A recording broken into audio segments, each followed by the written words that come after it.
there, this week my fellow staff members and I have been speaking about relay. That's been the topic of this week. And today I'm going to be asking you the question, which team are you running with? Which team are you on?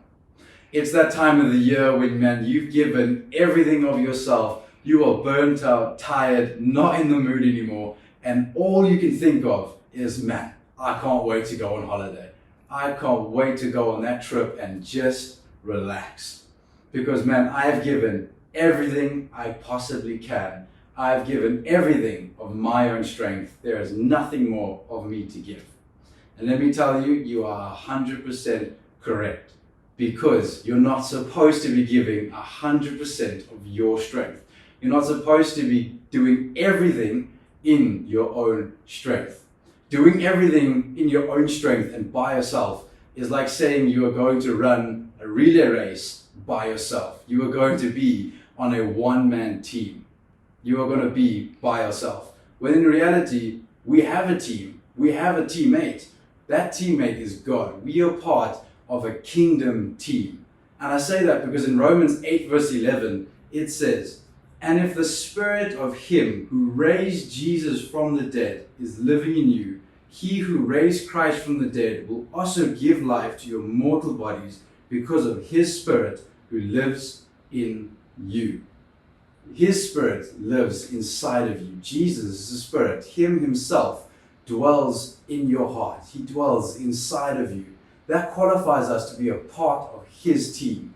That qualifies us to be a part of the kingdom team. And you see what it said there? That same spirit that raised Christ from the dead, that has that power, that ability to raise Jesus from the dead, dwells inside of you. That means you have that same ability. You have that same power. But now you're probably asking, all right, man, it's awesome to hear that I have that same ability, but how? How do I do it? And I'm going to tell you, you do that by accessing his strength, by accessing his grace, by literally taking that baton and handing it over to him and saying, man, God, I can't do this in my own strength anymore. I'm passing it on to you. This job requirement that I'm worrying about, this assignment I have to complete, this family member, this friend, this anxiety that I'm struggling with, I'm handing it over to you.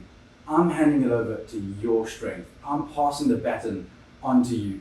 And once you do that, man, his grace and his strength flows through you like ever before. It flows through you like ever before, and you get to do more than what you would ever imagine.